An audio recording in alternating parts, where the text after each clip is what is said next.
नमस्कार दोस्तों, PC education academy में मैं पन्नालाल चौधरी आप सभी का हार्दिक स्वागत व अभिनंदन करता हूं।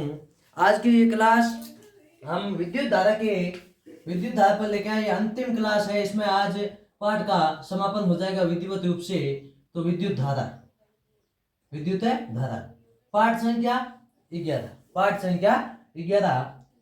इस अध्याय में मात्र 2 टॉपिक शेष बचते हैं, जिसमें एक है ताप का प्रभाव। विद्युत धारा पर ताप का प्रभाव, ध्यान देना। विद्युत धारा पर ताप का प्रभाव है ना, ताप का प्रभाव। विद्युत धारा पे ताप का प्रभाव कहें या विद्युत धारा है उस पे ताप कैसे निर्भर करेगी या ताप का क्या उपयोग है। देखिए कि एक कोई भी विद्युत उपकरण चलता है तो कुछ समय बाद वो क्या होता है, गर्म हो जाता है। क्या होता है? गर्म होता है। अब वो गर्म क्यों होता है? क्योंकि उसके द्वारा दी गई जो ऊष्मा है, जो लाइट है, वो लाइट का कुछ भाग वातावरण में उत्सर्जित हो जाता है या कुछ भाग उस उपकरण को गर्म यानी उत्सर्जित फालतू हो जाती है, जिससे वो विद्युत उपकरण गर्म हो जाता है। यानी जितनी ऊर्जा दी जा रही है उसका पूरा भाग है वो कार्य में नहीं जाता, बल्कि कुछ भाग ऊष्मा के रूप में क्या होता है, उत्सर्जित हो जाता है, जिससे किसी भी विद्युत उपकरण क्या होता है, गर्म हो जाता है। क्या हो जाता है? उस ऊष्मा को कहते हैं एस। क्या कहते हैं? ऊष्मा को एस कहते हैं। ये एस किस पे निर्भर करेगा? तो एस पहले निर्भर करेगा माना वी पर, उसके विभव पर, उसकी विद्युत धारा पर वो निर्भर करेगा, और निर्भर करेगा समय पे। किस पे निर्भर करेगा? समय पे, है ना।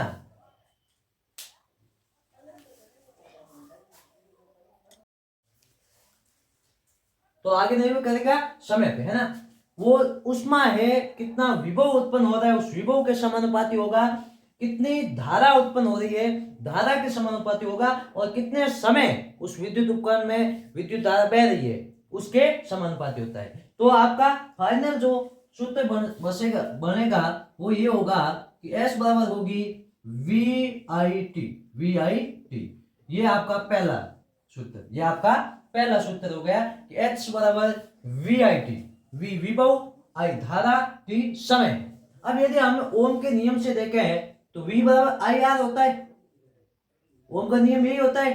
यदि हम इस V की जगह ये रखें, V की जगह आई आर रखें, तो देखना S बराबर V की जगह हमने माना आई आर रखा, ठीक है, इंटू आर हो गया V I into R T, sorry I T, है ना। तो आपका एस क्या बन जाएगा? एस हो जाएगा आपका I into I, I square, R और टी। यह आपका 2 नंबर समीकरण हो गया। उष्मा वो ज्ञात करने के लिए, कितनी उष्मा उत्सर्जित हुई वो ज्ञात करने के लिए 2 नंबर सूत्र हो गए, है ना। यदि हम अब इस v को ना रखकर यहां से i का मान यहां रखे, तो देखो i का मान रखे तो क्या हो जाएगा, v बराबर v बटा r। ये होगा i का मान। इसमें i का मान रख के देखो समीकरण में, है ना। i बराबर v है तो v इंटू i का मान v बटा r इंटू t है टाइम t। ये लो क्या हो गया, v into V square, V square, ठीक है, t बटा r। तो ये भी इससे s का क्या हो गया, सूत्र। तो s का पहला, दूसरा और तीसरा 3 सूत्र हो गए। और इसी को कहते हैं जूल का नियम, जूल का ताप नियम, जूल का ताप नियम, जूल का ताप नियम, जूल का ताप नियम, जूल का ताप नियम। तो ये होगा अपना जूल का ताप नियम। तो ये होता है ताप का प्रभाव विद्युत उपकरण पर कैसे पड़ेगा। इसका कहने का अर्थ यह है कि कोई भी उपकरण में यदि लगातार विद्युत धारा बहेंगे तो वो विद्युत उपकरण गर्म हो जाएगा, क्योंकि पूरा जो लाइट है वो कार्य में ना बदलकर कुछ उसका भाग उष्मा के रूप में उत्सर्जित होता है, और उस उष्मा का मान, उष्मा वो निर्भर करेगी उसके विभव पर, उसकी धारा पर और उसके समय पर।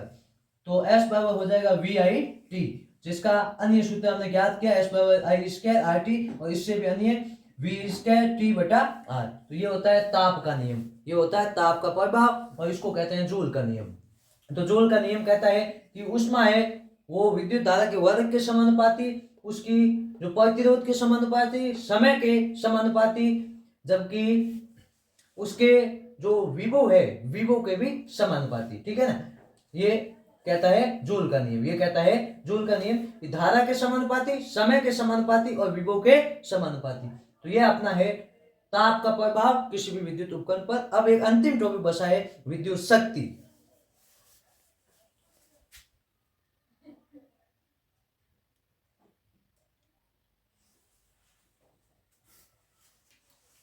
अब अंतिम टॉपिक है वो है विद्युत शक्ति। जैसे शक्ति सीधा देखें तो कार्य करने की दर को शक्ति कहते हैं, है ना, और कार्य करने की क्षमता को ऊर्जा कहते हैं। तो यहाँ विद्युत शक्ति की बात करेंगे तो हम कहेंगे कि ऊर्जा के उपभोग की दर को विद्युत शक्ति कहते हैं। ऊर्जा के उपभोग की दर को विद्युत शक्ति कहते हैं। तो देखिए विद्युत शक्ति क्या होता है। विद्युत शक्ति, विद्युत शक्ति, विद्युत शक्ति अंतिम टॉपिक है अपना। विद्युत शक्ति क्या होता है, देखो ऊर्जा, विद्युत ऊर्जा के उपभोग,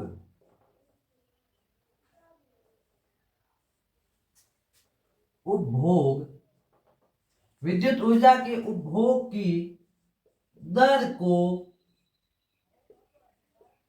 को विद्युत शक्ति कहते हैं, विद्युत शक्ति कहते हैं।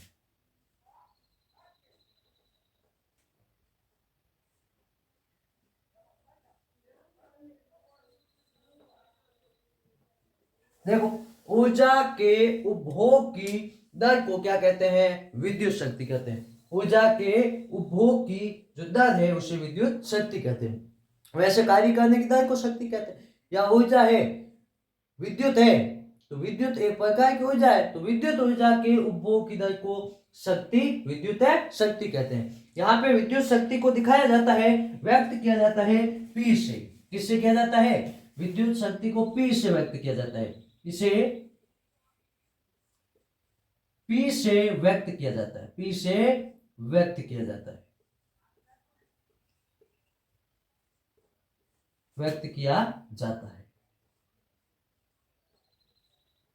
ठीक है, इसे P से व्यक्त किया जाता है। इसका यदि आपको सूत्र पूछे तो सूत्र आप लिखोगे कि P बराबर होता है VI। ये होता है इसका सूत्र, P बराबर VI। अब देखिए कि हम जानते हैं ओम के नियम से V बराबर IR। तो यहाँ पे यदि आप V का मान रखें, एक बात है P में V का मान यदि IR रखें तो अपने आप एक नया सूत्र क्या बन जाएगा, I square R, I square R ये बनता है। यदि आप यहीं से ओम के नियम से I का मान निकालेंगे तो VR होगा, क्योंकि I R यहाँ पे गुणे में होता है, वो बट्टे में चला जाएगा। यदि आप I का मान इसमें रखें, एक बात है ना, P बराबर V तो है, I का मान यदि आप VR रखें, ठीक है VR, तो P का नया मान आ जाता है सूत्र V स्क्वायर बटा R, V स्क्वायर बटा R। तो शक्ति के ये तीन सूत्र होते हैं, P बराबर VI, P बराबर I स्क्वायर R, P बराबर V स्क्वायर R। ये तीनों में से आपको दे दे, तीन दे दे, एक कोई अन्य दे दे, ठीक है। तो आपसे पूछ ले कि भाई इनमें से कौन सा होगा या इनमें से कौन सा नहीं है, तो आपको तीन यदि याद है तो वो अपने आप बता लोगे। तीन याद रखने की आवश्यकता नहीं, आप ये याद रखें और उनके नियम से मान देखोगे तो अपने आप ही याद हो जाएंगे, ठीक है, ये अपने आप याद हो जाएंगे। अब यदि शक्ति के बारे में आपसे पूछे कि इसका मात्रक क्या होता है, मात्रक, तो इसका मात्रक होता है वॉट। क्या होता है, वॉट। वॉल्ट होता है विभव का, इसका मात्रक होता है वॉट। और वॉट को हम जानते हैं कि W से व्यक्त किया जाता है। किससे किया जाता है, W से, ठीक है।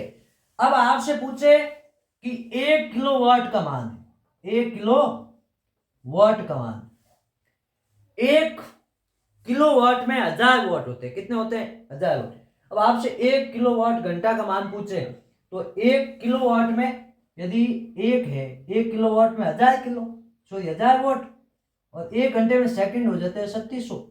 कितने हो जाते हैं, 3600। 1 किलोवाट का मान हो जाएगा 3.6 × 10 की घात से, 10 की घात से, ठीक है। ये हो जाएगा किसका, 1 किलोवाट का मान। 1 किलोवाट का मान 3.7 इंटू 10 की घात माइनस 10 की घात से प्लस क्या, ठीक है, 3.7 10 की घात से किलोवाट घंटा का मान हो जाएगा।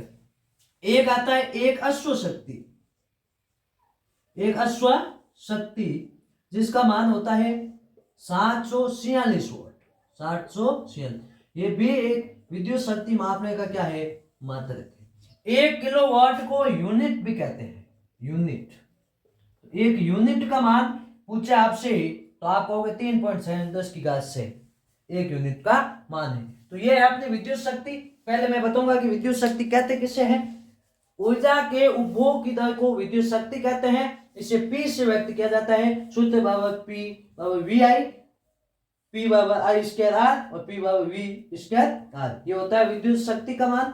इसके बाद एक अश्व शक्ति का मान 746 वाट, 1 किलोवाट का मान, किलोवाट घंटा का मान 3.7 10 की घात से, जिसे 1 यूनिट भी कहते हैं। तो आज की क्लास ये क्या हो गई हमारी, विधिवत रूप से इस पाठ का समापन हो गया है। अगला पाठ हम बहुत जल्द विद्युत धारा के चुंबकीय प्रभाव लेके आएंगे। तो आप लगातार इन क्लासों का आनंद ले। सबसे अधिक जो अंक का पाठ है वो समाप्त हुआ, इससे एक 4 नंबर का बड़ा क्वेश्चन आएगा। आप तन मन धन से इन क्लासों के साथ जुड़े रहे। मैथ की क्लासें लगातार आ रही है, जिसमें 8.2 हमारा क्या हो गया, समाप्त हो गया। 8.3 बहुत जल्द आ जाएगा। आप लगातार मेहनत करते रहें, लगातार क्लासों को देखते रहें, इस चैनल के साथ जुड़े रहें और ज़्यादा से ज़्यादा हो इतना शेयर करें, सब्सक्राइब करें, जिससे हमें भी हौसला मिले। जय हिंद, जय भारत।